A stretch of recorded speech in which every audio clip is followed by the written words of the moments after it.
Eu vejo como prudente, porque é muito incerta ainda a evolução do coronavírus aqui em Sorocaba. Continuo afirmando de que não há motivo para pânico. Desde o início meu discurso é esse, como médico, não há motivo para o pânico, porque o pânico não ajuda a nada, ainda mais porque o pânico é alimentado, via de regra, por fake news. Mas isso não quer dizer que não precisem ser tomadas preventivamente algumas atitudes. Nós vemos que os melhores manejos das infecções em outros países, e a dificuldade científica nessa questão é porque é um processo novo, tudo que é recente, não tem estudo ainda suficiente, nem certezas ainda suficientes, e nós observamos também que o comportamento do vírus em cada país é de uma forma diferente. Você veja, por exemplo, o comportamento na China e na Itália teve um perfil, na Coreia do Sul outro perfil, no Brasil certamente diferente. Isso temos que considerar sermos país tropical, clima diferente, densidade demográfica diferente, a resistência pela questão de saúde, resistência eu quero dizer a imunidade diferente para as pessoas.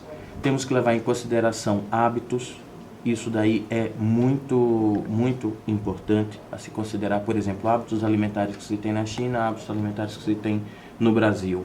Tipo de construção que se tem na Itália, tipo de construção que se tem no Brasil. Tamanho da Itália e quantidade de habitantes por metro quadrado, e tamanho do Brasil e quantidade de habitantes por metro quadrado. Proximidade da Itália em relação à Ásia, proximidade do Brasil em relação à Ásia. Frequência com que turistas de todo o mundo vão para a Itália ou China, e frequência com que turistas de todo mundo vêm para o Brasil. Então, como os senhores podem observar, são fatores epidemiológicos que nós estudamos em medicina coletiva na universidade e que são fatores primordiais. Resumindo, não há como se comparar ou se antever o comportamento do coronavírus no Brasil baseado em exemplos como Itália e China. Isso não exime a responsabilidade dos poderes executivo e legislativo municipais de tomarem atitudes, como a senhora prefeita já tomou, muito bem tomada. Ela correu na frente, é o termo que a gente usa na medicina. Na medicina a gente sempre fala isso, corra na frente da doença do paciente. Então, anteveja a complicação, porque para você intervir numa complicação é muito mais complexo e se gasta muito mais energia do que se observar ou se antever e fazer a prevenção. Vereador, o assessor do vereador Vanderlei Diogo chegou com febre, tosse, e aí o vereador dispensou e pediu para ele procurar um médico. Isso é considerado já um caso suspeito? Então, nesse momento em que nós nos encontramos, qualquer pessoa que tossa ou que tenha resfriado ou que tenha uma gripe, primeira coisa que vai se pensar em coronavírus. Mas temos que considerar que a influenza continua, a gripe comum continua, o resfriado que é comum, que é causado pelo rinovírus, que é de evolução benigna, causa os mesmos sintomas, daí está a dificuldade. Qualquer pessoa que esteja com tosse, qualquer pessoa que esteja com febre, qualquer pessoa que esteja com coriza, qualquer pessoa que esteja com dor muscular, ou seja, sintomas gerais de vírus, não dá para se diferenciar se é um caso ou outro. No início, veja bem, no início estava se levando em consideração a questão epidemiológica, se foi para algum país que tem surtos de infecção, se foi para algum local onde tinha uma pessoa comprovadamente confirmada, mas entendo os senhores, mesmo não sendo da área de saúde, a complexidade que há em se considerar suspeito de coronavírus qualquer pessoa que apresente esses sintomas. Aliás, nós podemos ter pacientes com tosse, com espirro, com coriza, por conta de rinite, por conta de alergia. Podemos ter paciente com tosse por conta de asma, porque no período frio as crises são mais frequentes. Podemos ter tosse por conta de refluxo gastroesofágico, sem febre, obviamente. Então vejam os senhores que é difícil se determinar quais são os casos suspeitos ou não, baseados só nesses sintomas. Por isso que eu falo, ontem eu atendi no meu consultório, normalmente atendi mais de 30 pacientes, certamente alguns resfriados, sem febre, sem quadro típico e sem contato com pessoas contaminadas. Mas certamente todos nós que estamos aqui, que estão nos ouvindo ou que vão ler a reportagem, tenho certeza que vai entrar em contato com o coronavírus. Inclusive, a maioria não vai nem apresentar sintoma. E caso apresente, vai apresentar sintoma mais leve, como de um resfriado comum, como de uma gripe. Essa é a característica. O coronavírus tem a característica de alto grau de contaminação, entretanto, na grande maioria dos casos, baixa mortalidade. No período frio, nós vamos ter não só o coronavírus, como nós vamos ter a influenza. A influenza não vai deixar de existir, porque o coronavírus chegou. E a dengue continua. Então, o coronavírus não é o único ponto, ou o único fator com o qual nos devemos preocupar. Agora, ao que tudo indica, o que as evidências científicas mostram é que o coronavírus ele é passageiro, ele é rápido. A dengue está aqui há anos e vai continuar. Então, o que vai acontecer é que o coronavírus vai embora, a dengue vai continuar e todo ano a influenza vai voltar. Isso é científico e é o que eu falo, não só a influenza e a dengue está presente aqui, ou estará presente nesse período frio, agora. Eu não estou relatando, eu não estou comparando a questão da temperatura à dengue. Não, absolutamente. Eu estou dizendo aqui, ela vai continuar.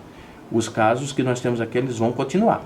Agora, a influenza vai ocorrer como ocorreu em outros anos, assim como as doenças respiratórias mais comuns do inverno, sinusite, amidalites, faringites, pneumonia, meningites, todas essas doenças da aglomeração, essas vão continuar. O coronavírus, ele vai embora. E ano que vem, já podemos deixar aqui antecipado, ano que vem a influenza estará de volta, a dengue vai continuar, as sinusites, rinites, faringites, amidalites vão continuar, porque isso é doença sazonal. As crises de rinite, as crises de asma, porque essas doenças ocorrem todos os anos.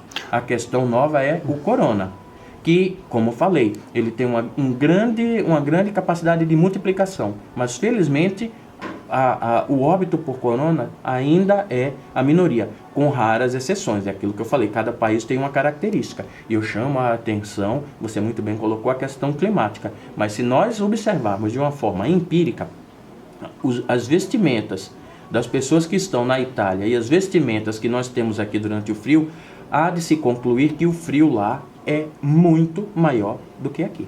Vereador, agora, essa interrupção de cadeia de circulação de pessoas na rua ajuda bastante, porque daí o vírus deixa de existir? A tendência é essa aqui no Brasil também? Qual que é a principal forma de contaminação dessas infecções?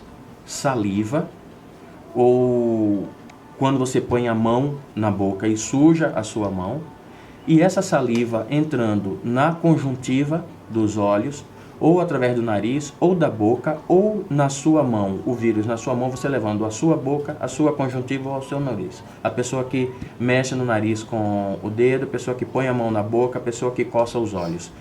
Obviamente que qual que é a questão do frio favorecer essas doenças respiratórias? A aglomeração. Porque no frio nós temos uma tendência da comunidade, da população a se aglomerar. E o que foi feito aqui na Câmara Municipal hoje foi justamente essa tendência a evitar a aglomeração. Então, por exemplo, se você vai em um local, no Santuário São Judas Tadeu, o Padre Flávio, ele já suspendeu a missa por cura e libertação. É uma missa que aglomera muitas pessoas. Ele já abriu, ele já acrescentou uma missa ao meio-dia e pediu, eu estava nas outras missas, pediu que quem viesse para a missa das 8, 10 e 19 aos domingos, se dividisse e viesse uma parte para o meio-dia. Para quê? Para que se sente distante.